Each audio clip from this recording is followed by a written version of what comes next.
The morning my Uncle Roland served me an eviction notice in front of 20 neighbors, calling me a freeloader just like my dead mother, I thought my life was over. But when that black Mercedes pulled up and a lawyer stepped out with a manila folder that made my uncle's face turn white, that's when I learned my mother had been playing a 20-year-long game. My name is Francine Moretti, and I'm about to tell you how my own uncle tried to destroy my life in front of my 8-year-old twins, only to discover he'd been standing on someone else's ground the entire time. This isn't just a story about family betrayal. This is about a mother's love that reached from beyond the grave to protect her daughter when she needed it most. Picture this: October morning, crisp air, the kind where you need a light jacket but the sun promises warmth later.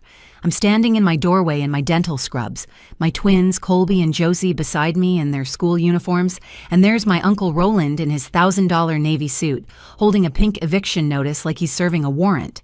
Behind him, our building supervisor, Mr. Yates, can't even look at me. Below us in the courtyard, half our apartment complex has gathered, phones out, recording everything. "You're a freeloader just like your mother was," Uncle Roland announces, his voice carrying across the courtyard like he's giving a public service announcement. Always expecting handouts, never taking responsibility. My 8-year-old daughter Josie starts crying, pressing her face into my scrub top. Her twin brother Colby steps forward, all 4 feet of him, fists clenched like he's ready to defend his mom against a man who used to give him birthday presents. The neighbors are whispering. Mrs. Gutierrez from 2C has her phone up, live streaming to her Facebook. Mr. Patterson from 3A shakes his head in disgust. These people have watched me leave for work at 6 in the morning, seen me come home exhausted after cleaning teeth all day, witnessed me hauling groceries up 4 flights when the elevator broke. They know I'm no freeloader. But Uncle Roland doesn't care about truth. He cares about power. And for exactly 43 seconds that morning, he thought he had all of it. Then that black Mercedes pulled up. A woman stepped out, designer briefcase in hand, wearing the kind of suit that whispered money and authority. She walked through that crowd like Moses parting the Red Sea, her heels clicking on concrete with the rhythm of inevitability. When she spoke, her voice cut through the morning air like a blade through silk. "Roland Hutchins. I'm Desiree Blackstone, attorney for the Pauline Hutchins Moretti estate, and representing Ms. Francine Moretti, the legal owner of this building." The pink eviction notice in Uncle Roland's hand started trembling. His face went from smug satisfaction to confused panic in about 2 seconds flat. And me?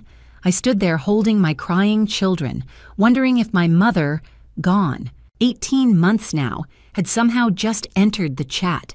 You see, Uncle Roland thought he was the smart one in the family, the successful one.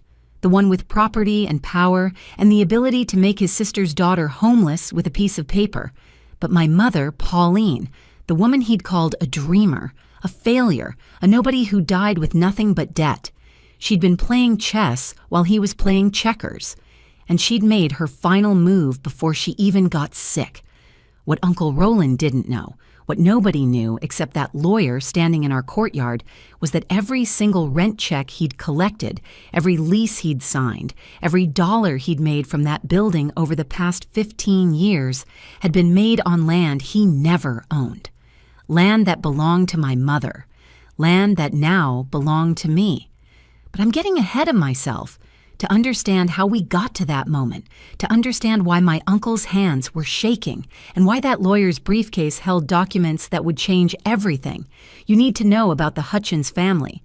You need to know about 2 siblings who inherited their parents' estate 20 years ago, and how one piece of paper nobody bothered to read carefully became a ticking time bomb that would explode in a courtyard full of recording phones.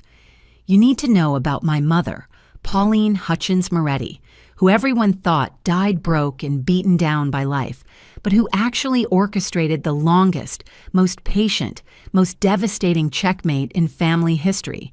And you need to know about me, Francine, single mom, dental hygienist, the woman everyone saw struggling to make ends meet, who was about to discover that her mother had left her more than memories and old photographs. She'd left her an empire built on patience, paperwork, and the absolute certainty that Roland would eventually show his true colors. This is that story, the story of how I went from being served an eviction notice to owning the entire building, The story of how my dead mother's worthless paperwork turned out to be worth $3 million. The story of how the word freeloader echoed through a courtyard and came back as landlord. My name is Francine Moretti. I'm 34 years old. I have 2 kids who still believe in justice and a mother who made sure they'd get to see it served. And this is how I learned that sometimes the best revenge isn't loud or immediate or violent. Sometimes it's a quiet woman with cancer who spends her last months setting a trap that would spring long after her funeral, ensuring her daughter would never be helpless again. Uncle Roland called me a freeloader that October morning. 20 minutes later, he found out he'd been the one living free on someone else's land all along. I'd been living in Unit 4B of the Riverside Gardens apartment complex for 3 years, and every morning felt like a small victory. The apartment wasn't fancy, but it had 2 bedrooms, windows that actually opened, and water, pressure that could rinse shampoo out of your hair in under 5 minutes. For a single mom with twins, that was luxury enough. My Uncle Roland owned the building, or at least that's what everyone believed. After my mother Pauline passed away from pancreatic cancer 18 months ago, he'd approached me at her funeral with what seemed like genuine kindness. The church basement smelled like coffee and casseroles, and my twins were clinging to my black dress with their small, confused hands when he pulled me aside. "Family takes care of family, Franny," he'd said, his large hand heavy on my shoulder. His breath smelled like the peppermints he always carried. "Your mother would want me to look after you girls. I've got a unit opening up in Riverside Gardens, 2 bedrooms, good school district, and I'll give it to you for the family rate, $800 instead of $1,400. I'd almost cried with relief.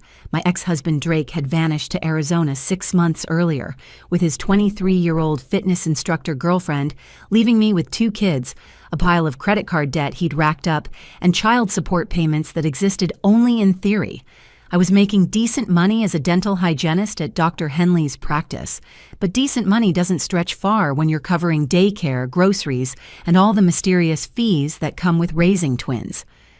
"Thank you, Uncle Roland," I'd said, meaning it. "Thank you so much."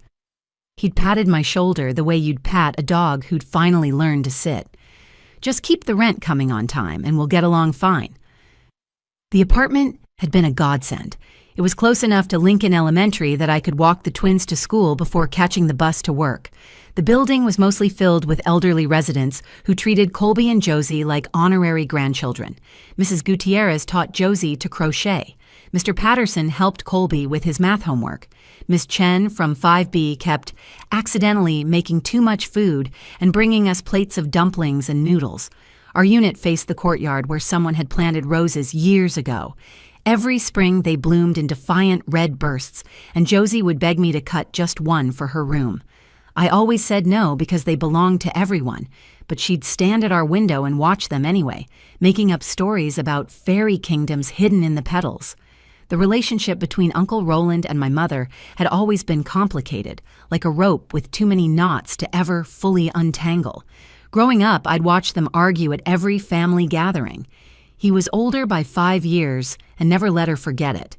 When their parents died in a car accident 20 years ago, the will divided everything between them. Roland got the hardware store on Maple Street. Mom got what he called a bunch of old papers and sentimental garbage. Pauline lives in Fantasyland, he'd tell anyone at family barbecues, usually after his 3rd beer. She got boxes of documents and worthless bonds while I got an actual business. But that's Pauline for you. Always dreaming about getting rich quick while I'm out here actually working. Mom would just smile and change the subject, but I saw how her jaw tightened, how her fingers would drum against her thigh in that pattern she did when she was holding words inside. She worked as a bookkeeper for 3 different small businesses, keeping their numbers straight and their taxes clean. She raised me alone after my father left when I was 2. She never complained, never asked Roland for help, never gave him the satisfaction of seeing her struggle. "Your uncle means well," she'd tell me when I was younger and angry on her behalf.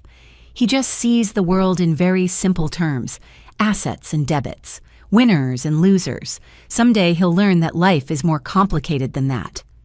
The twins and I had made that apartment our own little kingdom.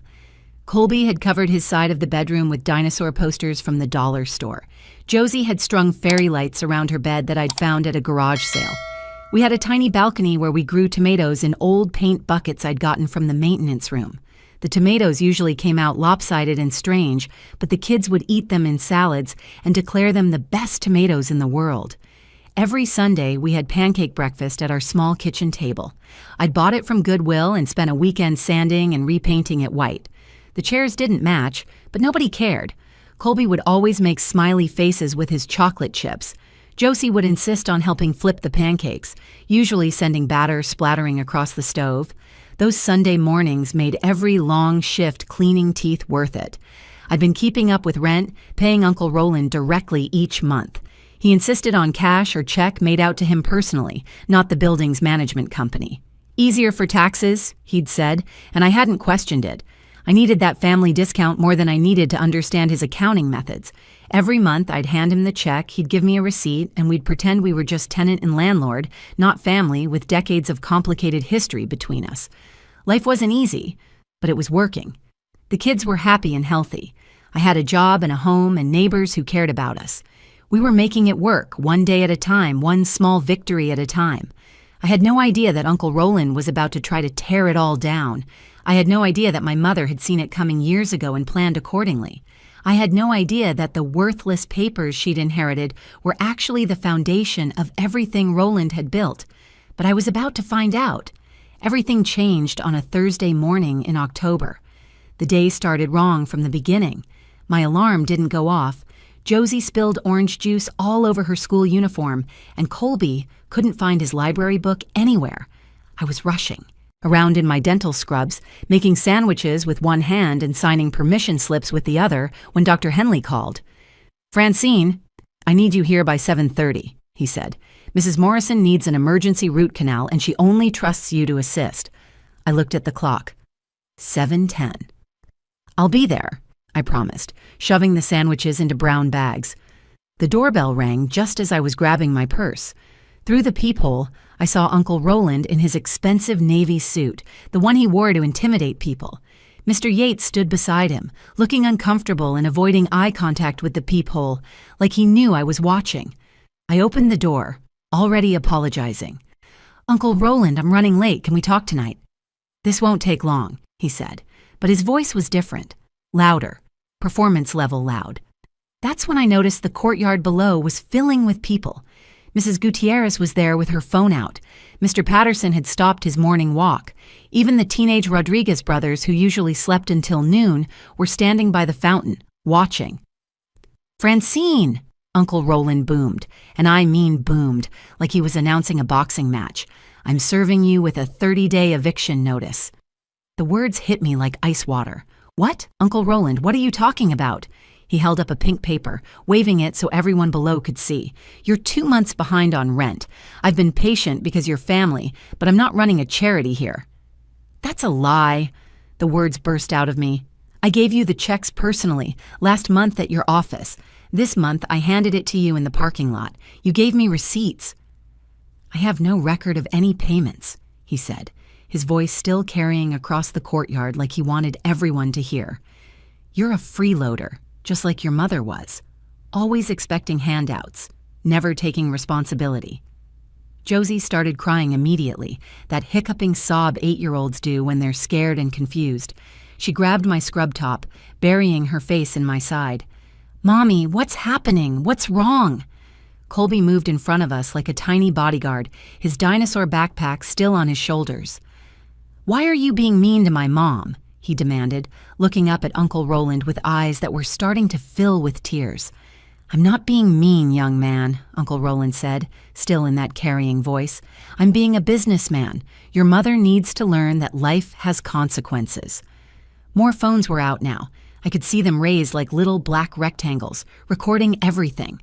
Someone from the 3rd floor was leaning over their balcony with what looked like an actual camera. My humiliation was being documented in high definition. "The rent checks," I said, trying to keep my voice steady.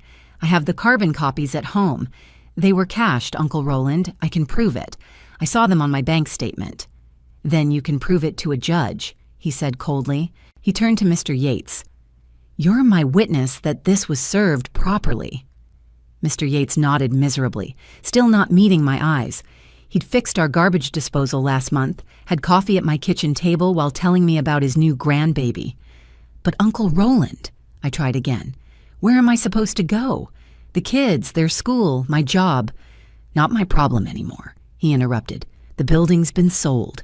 Crimson Property Holdings takes possession in 30 days, and they want all non-paying tenants out. Clean slate." "Sold?" The word came out as barely a whisper.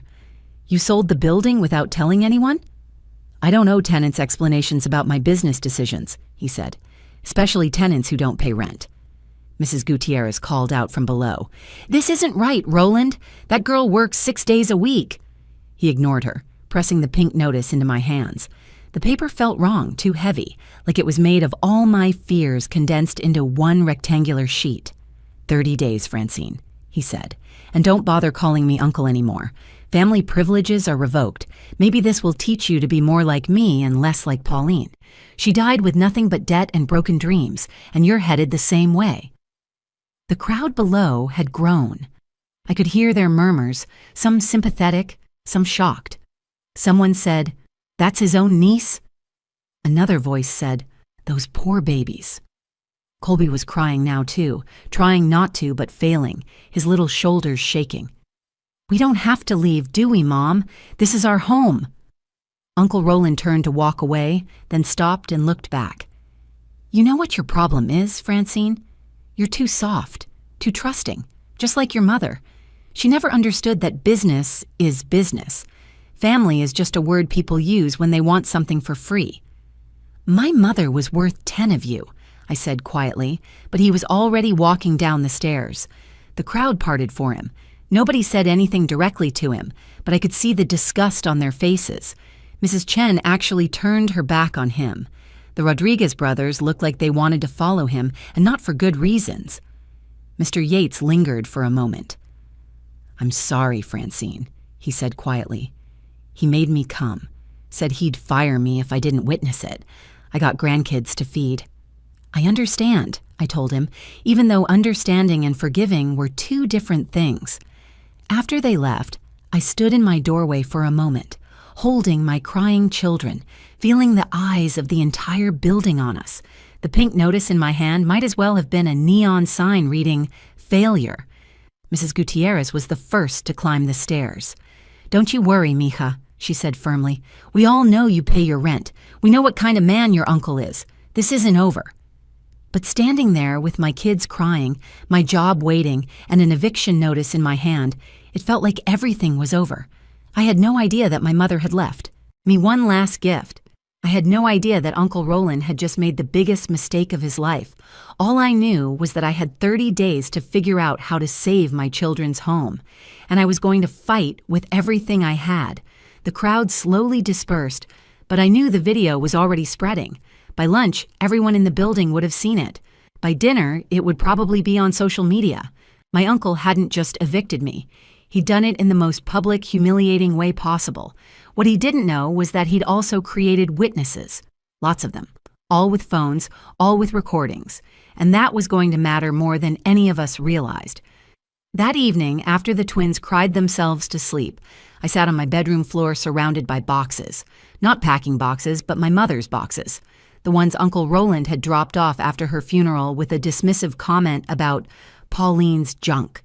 I'd stored them in my closet, unable to face sorting through them, but now I needed answers. Mom had been meticulous about keeping records.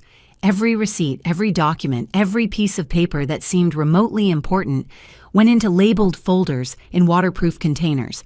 "Document everything, Franny," she used to say while filing papers in our old apartment. "Paper trails don't lie. People do, and someday you might need proof of the truth." I started with the box labeled Finances, but found only old tax returns and bank statements from the 1990s. The second box, Medical, held records from her cancer treatments that made my chest tight with grief.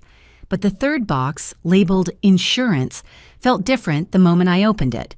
There were no insurance papers inside. Instead, I found legal documents with the Riverside Gardens address, property deeds with raised seals, transfer agreements written in dense legal language, a land survey from 1968, and at the bottom, a manila envelope with my name written in Mom's careful handwriting, for Francine, open only in emergency.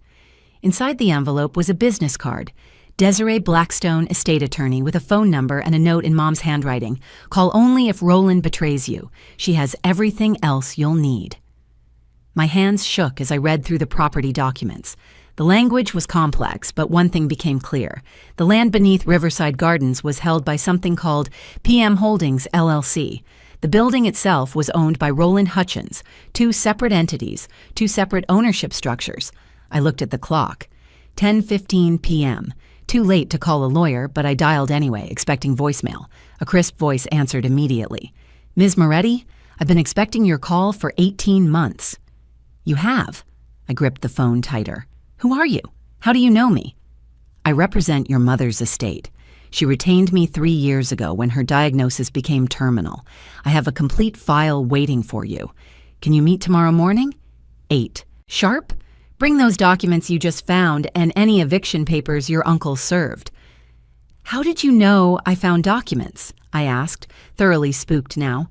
Because your mother said you would only call me after you'd gone through her boxes, and you would only go through her boxes if Roland finally showed his true colors. Your mother knew people, Ms. Moretti, especially her brother. Oh, and Francine? Start recording everything. Every interaction with your uncle, every conversation about the building. Your mother was quite specific about that. The next morning, I dropped the twins at school early and took 3 buses to reach Ms. Blackstone's downtown office. The building was all glass and steel, the kind of place where you felt underdressed no matter what you wore. My best blazer suddenly felt like it came from exactly where it came from, which was goodwill. Ms. Blackstone's office was on the 14th floor. She was a striking black woman in her 50s, with silver streaks through her natural hair and eyes that seemed to catalog everything in seconds. Her handshake was firm, her smile warm but professional. Your mother was brilliant, she said, spreading papers across her mahogany desk. Absolutely brilliant. Would you like some coffee? You're going to need it. I accepted the coffee, served in actual china, not a paper cup in sight. Everyone thought Mom was naive, a dreamer, Uncle Roland especially. That's exactly what she wanted him to think, Ms. Blackstone said, pulling out a file 3 inches thick. 20 years ago, when your grandparents died, the will split everything between Roland and Pauline. Roland thought he got the valuable asset, the hardware store. But Pauline received something interesting, a shell company that owned a single asset. What asset? I leaned forward, the coffee forgotten. The land under Riverside Gardens. Not the building. Roland built that himself. But the land? That's been your mother's all along. She's been letting him operate under a land lease agreement he never bothered to read carefully. She showed me the agreement, pointing to specific clauses with a gold pen. See this. The lease was for 20 years, with automatic renewal unless the landowner provided written notice of termination. The lease rate? $1 per year, paid annually. $1? I couldn't believe it. Why would Mom agree to that? Because she was playing a long game. Look at this clause here. Ms. Blackstone pointed to a paragraph near the bottom. Upon the death of the landowner, the lease automatically terminates unless renewed in writing by the heir within 18 months. If not renewed, all structures on the land become property of the landowner's estate. My coffee cup rattled against the saucer as I set it down. Mom's been dead for 18 months. 18 months and 6 days, to be exact. The deadline for renewal passed last week. Your uncle never renewed because he never knew he needed to. The building, all 24 units, every brick and board, now belongs to you. The room spun slightly. I own the building? The entire building? You own the building. Roland's been collecting rent from 24 units for the past 18 months that legally belongs to you. That's approximately $432,000, given the average rent of the units. Plus, selling to Crimson Property Holdings? He can't sell what he doesn't own. That's fraud. He's been pocketing my rent checks, I said, the pieces clicking together. Claiming I didn't pay while actually cashing them. He was trying to evict me from my own building.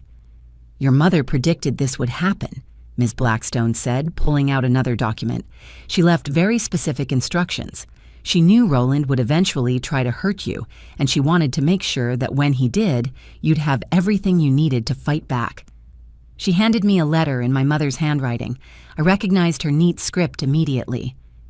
My dearest Franny, if you're reading this with Ms. Blackstone, then Roland has done exactly what I knew he would.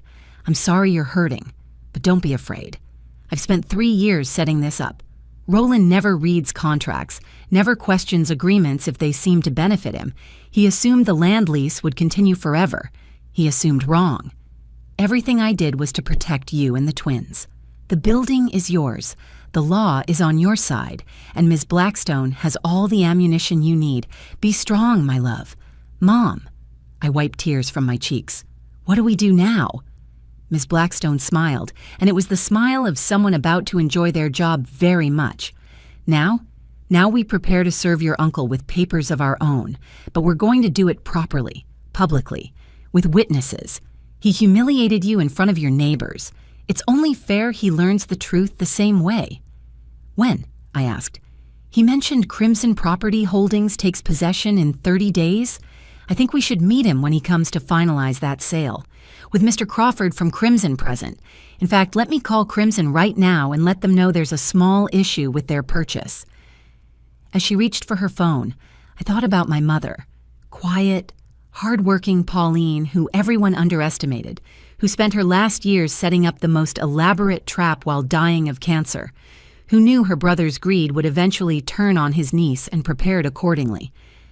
Ms. Blackstone, I said, when we confront him, I want to do it in the courtyard, where everyone can see, where everyone can record. She looked up from her phone and grinned. Your mother said you'd say exactly that. She really did know you both, didn't she? 3 days later, at 9 a.m. sharp, Uncle Roland arrived at Riverside Gardens with an entourage. I watched from my window as his silver Lexus pulled into the courtyard, followed by a white BMW that belonged to Mr. Crawford from Crimson Property Holdings. They'd scheduled this meeting to finalize the eviction details and hand over the building specifications to the new owners. Word had spread through the building like wildfire. Mrs. Gutierrez had sent a group text at 8:45. Meeting in courtyard at 9. Francine vs. Roland round 2. Don't miss this. By the time Uncle Roland stepped out of his car, adjusting his red power tie, nearly every tenant was positioned strategically around the courtyard. Some leaned over balconies. Others sat on the benches by the fountain. Everyone had their phones ready. I stood in my doorway wearing my best professional outfit, the black pantsuit I'd bought for Mom's funeral. The twins were at school, thank God. They didn't need to see this, though I knew they'd hear about it later from every kid whose parent was currently holding up a phone. Francine, Uncle Roland called out, his voice dripping with false concern. I hope you've started packing. Mr. Crawford here wanted to do a walkthrough of your unit since you'll be vacating soon. Mr. Crawford, a thin man in his 40s with prematurely gray hair, looked uncomfortable with the situation but nodded professionally. We like to document the condition of units before tenant removal, he said, though his tone suggested he wasn't enjoying this. Actually, I said, stepping out onto the landing where everyone could see me clearly, I haven't packed a single thing. Uncle Roland's face flushed red. Then you're making this harder than it needs to be. Mr. Yates will have maintenance remove your belongings and put them in storage. The cost will be added to what you already owe. What I owe? I laughed, and it must have sounded strange because several people looked up sharply. That's interesting, Uncle Roland. Tell me, what exactly do I owe you? 2 months' rent plus late fees, he said loudly, playing to his audience again, as I explained 3 days ago when I served you proper notice. That's when the black Mercedes pulled up. The car moved slowly through the courtyard entrance, elegant and ominous, like a shark gliding through water. Every head turned to watch it park. The driver's door opened, and Ms. Desiree Blackstone stepped out, carrying her leather briefcase like a weapon. She was wearing a charcoal gray suit that probably cost more than I made in a month, her hair pulled back in a way that emphasized her sharp cheekbones and sharper intelligence. Her heels clicked against the concrete in a rhythm that sounded like a countdown. "Roland Hutchins!" she called out, though she knew exactly who he was. Uncle Roland turned, irritated at the interruption. "Yes, we're in the middle of something here." "Yes, you are," Ms. Blackstone agreed, climbing the stairs to where we stood. "You're in the middle of committing fraud, theft, and felony conversion of property. I'm Desiree Blackstone, attorney for the Pauline Hutchins Moretti estate and representing Miss Francine Moretti, the legal owner of this building." The color drained from Uncle Roland's face so fast I thought he might faint. "What? That's impossible." Ms. Blackstone opened her briefcase with theatrical precision, pulling out a thick folder. "Mr. Hutchins, are you familiar with PM Holdings, LLC?" "Never heard of it," he said, but his voice wavered. "Interesting, since you've been paying them $1 per year for the past 20 years to lease this land." She held up a canceled check. "This is your signature, is it not?" Mr. Crawford stepped forward. "Excuse me, what's going on here? Roland, you said you owned this property free and clear." "I do," Uncle Roland insisted. "I built this building. I have all the construction permits, the bank loans, everything." "Yes, you built the building," Ms. Blackstone agreed. "On land you didn't own, land that belonged to PM Holdings, LLC. PM stands for Pauline Moretti, Mr. Hutchins, your sister, the one you just called a woman who died with nothing but debt and broken dreams." The crowd had pressed closer. I could hear the whispers rippling through them like wind through leaves. Mrs. Gutierrez was live streaming on Facebook. The Rodriguez brothers were recording on Instagram. Mr. Patterson had his phone held high, capturing everything. "This is ridiculous," Uncle Roland sputtered. "Even if Pauline owned some shell company, I've been paying the lease. I have rights." "Had rights," Ms. Blackstone corrected. "Your lease agreement, which I doubt you've read in 20 years, contained a very specific termination clause. Upon the death of the landowner, the lease terminates automatically unless renewed in writing by the heir within 18 months.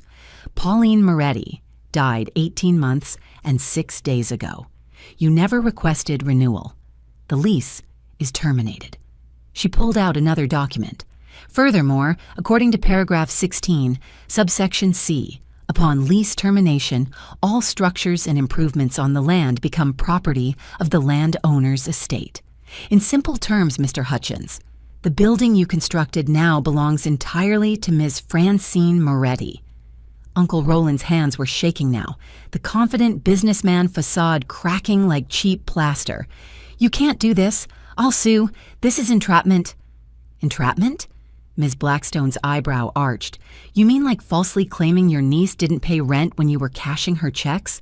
We have the bank records, Mr. Hutchins. Every check Ms. Moretti wrote to you was deposited into your personal account, not the building's business account. That's embezzlement." She turned to Mr. Crawford. "I've already contacted Crimson Property Holdings legal department. They're aware that Mr. Hutchins attempted to sell property he doesn't own. I believe they'll be pursuing criminal fraud charges." Mr. Crawford's face went from confused to furious. "Roland, you told me you'd owned this building for 15 years. "I have," Roland insisted, desperately. "I've been managing it, collecting rents, maintaining it." "On someone else's land," I said, finding my voice. Everyone turned to look at me. "You've been collecting rents that belong to me for 18 months. $432,000, give or take. You tried to evict me from my own building while stealing my rent money." The crowd gasped collectively. Someone said, "Oh my God!" Another voice said, "He stole from his own niece." Uncle Roland looked around wildly, seeing the phones, the faces, the judgment. "Pauline tricked me. She set me up." "She gave you 20 years to do right by family," I said, stepping forward. 20 years of practically free land lease. All you had to do was be decent to her daughter. Instead, you called me a freeloader in front of my children. You tried to make us homeless." Ms. Blackstone pulled out one more document. "Mr. Hutchins, this is a cease and desist order. You're to vacate the property manager's office immediately and turn over all keys, records, and bank accounts associated with this building. You have 24 hours to comply or will involve law enforcement." "Where am I supposed to go?" Uncle Roland asked, and the irony of him asking the same question I'd asked 3 days ago wasn't lost on anyone. Not my problem, I said, echoing his words back to him. Maybe this will teach you to be more like my mother. She understood that family isn't just a word people use when they want something for free. It's a responsibility, a trust, and you broke both. Ms. Blackstone added, "We'll be pursuing full restitution for the stolen rent money. I suggest you contact your lawyer immediately." Uncle Roland stood there for a moment, looking smaller than I'd ever seen him. His expensive suit couldn't hide the fact that he'd just lost everything in front of the same audience he'd tried to humiliate me in front of. "This isn't over," he said weakly. "Yes, it is," Ms. Blackstone replied. "Your sister made sure of that. She spent her last years ensuring that when you inevitably showed your true nature, her daughter would be protected. She knew you'd eventually try to hurt Francine. She just made sure that when you did, you'd be standing on ground that was never yours to stand on."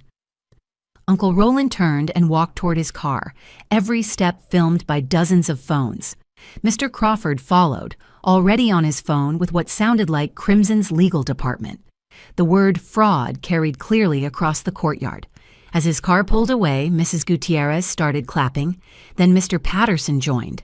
Soon the entire courtyard was applauding, and I stood there, overwhelmed, realizing that my mother had orchestrated all of this. Every detail, every moment, every revelation designed to happen exactly as it had. 2 months later, the twins and I moved into the building's penthouse, the same one Uncle Roland had been living in. I didn't kick him out to be cruel. He left on his own after the investigation into his embezzlement started making headlines. Local property manager accused of stealing $432,000 from own niece doesn't look good on anyone's resume. The penthouse was everything our little Unit 4B wasn't. 3 bedrooms, floor-to-ceiling windows, a kitchen with an island bigger than our old dining table. But what the twins loved most was the wraparound terrace, with views of the entire neighborhood. We could see their school, the park where they played soccer, even the dental office where I used to work. Yes, used to. With the building's rental income finally flowing to its rightful owner, I could afford to make a change I'd dreamed about for years. I enrolled in dental school, not to be an assistant or a hygienist, but to become Dr. Francine Moretti, DDS. The twins loved telling everyone their mom was going to be a real dentist. I kept all the tenants and actually lowered their rent to fair market value. The first time I announced this at a building meeting, Mrs. Gutierrez actually cried. "Your mother would be so proud, mija," she said, hugging me tight. "You could have raised the rents, made more money, but you chose kindness." Mr. Patterson, who'd been paying nearly $2,000 for his 1 bedroom, saw his rent drop to $1,200. "I can afford my heart medication and groceries now," he told me, his voice thick with emotion. "Do you understand what that means to an old man on Social Security?" I understood because I'd been there, choosing between groceries and gas, deciding which bill could wait another week, checking my bank balance before buying the twins new shoes. Poverty isn't just about money. It's about the constant math, the endless calculations, the weight of every single dollar. The building became something different after Uncle Roland left. We started a community garden on the roof. The Rodriguez brothers taught skateboarding to the younger kids in the courtyard. Miss Chen opened her apartment for Chinese cooking classes every Saturday. We weren't just tenants anymore. We were neighbors in the truest sense. The legal situation with Uncle Roland dragged on for months. He tried to claim that Mom had tricked him, that the contract was signed under false pretenses. His lawyer argued entrapment, coercion, even elder abuse, suggesting Mom hadn't been in her right mind during her cancer treatment. Ms. Blackstone destroyed every argument with documentation. Mom had been seeing lawyers and accountants for 3 years before her death, all of whom testified to her mental clarity. She'd kept recordings of conversations with Roland where he bragged about his business success and mocked her financial situation. She'd saved every email where he'd belittled her, called her a failure, said she'd never amount to anything. "Your mother built an airtight case," Ms. Blackstone told me after one particularly brutal court session. She knew exactly what she was doing. The criminal fraud charges against Uncle Roland, were eventually dropped in exchange for full restitution. He had to sell his house, his boat, and his precious Lexus to pay back the stolen rent money. The last time I saw him, he was loading boxes into a rusty Honda, moving to a small apartment in Indiana where his son lived. He looked at me across the parking lot, and for a moment, I saw something in his eyes that might have been regret, or maybe just self-pity. It's hard to tell with people like Uncle Roland. They see themselves as victims even when they're holding the knife. "I was just trying to run a business," he said. "No," I replied.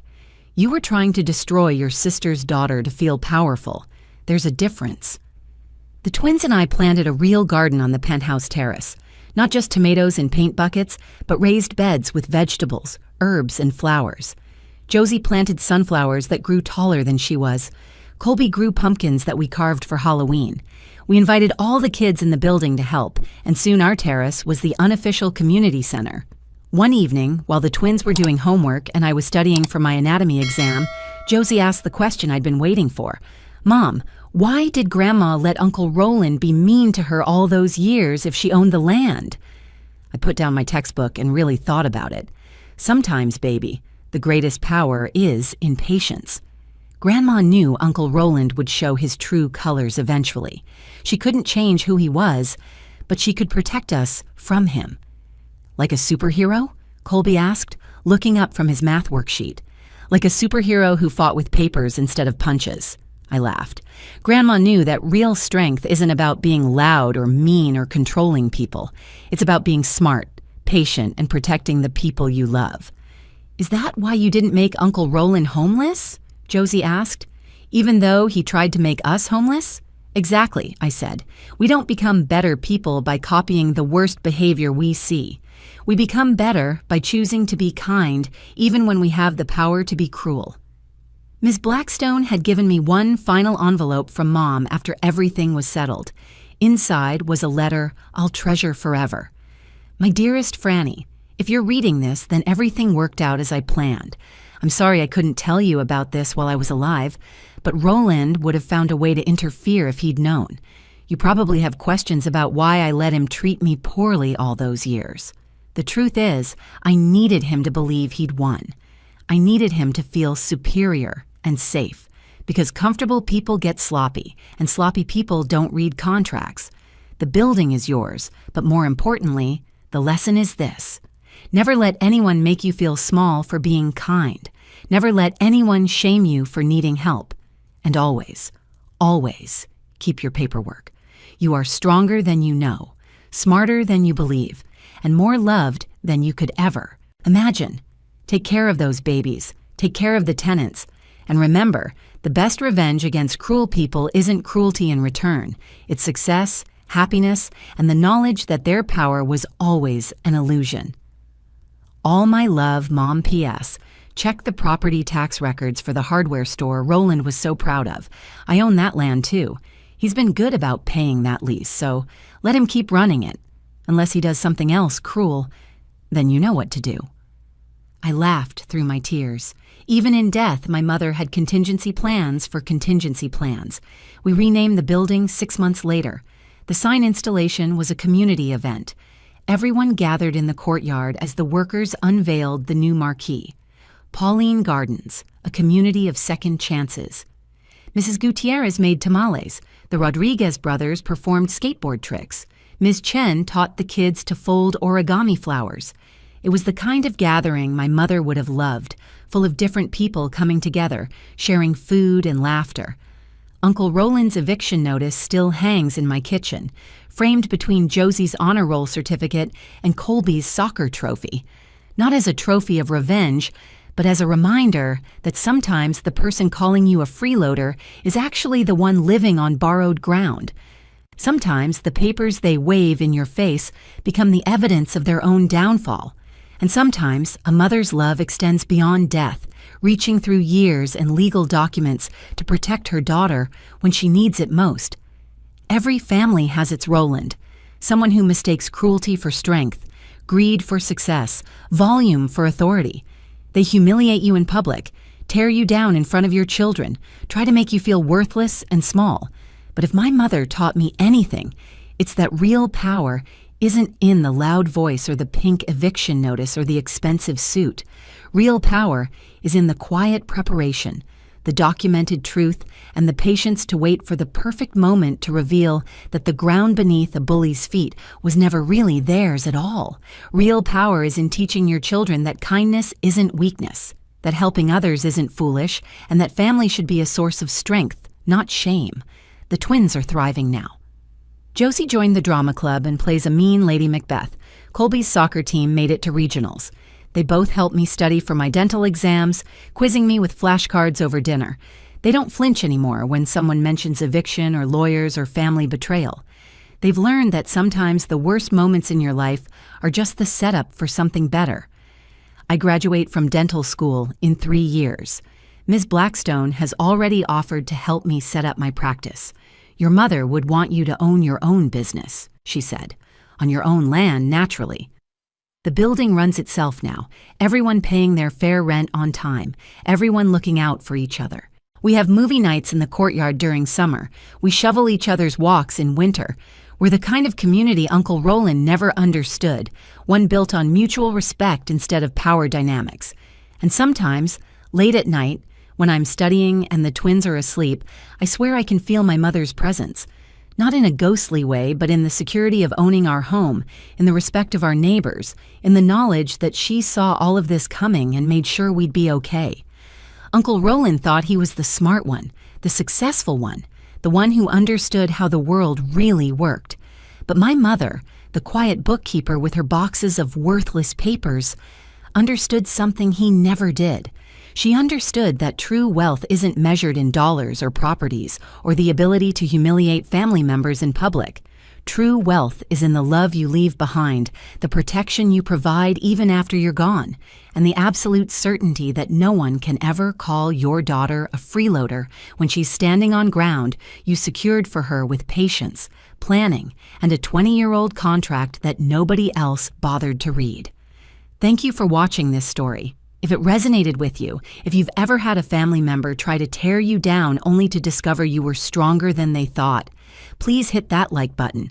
Share this video with someone who needs to hear that patience and paperwork can be more powerful than cruelty and loud voices. And don't forget to subscribe to our channel for more stories about families, justice, and the unexpected ways that love protects us, even from beyond the grave. Comment below if you've ever had your own Uncle Roland and how you dealt with them. Remember, you're never as powerless as they want you to believe. Sometimes you're actually the landlord and you don't even know it yet.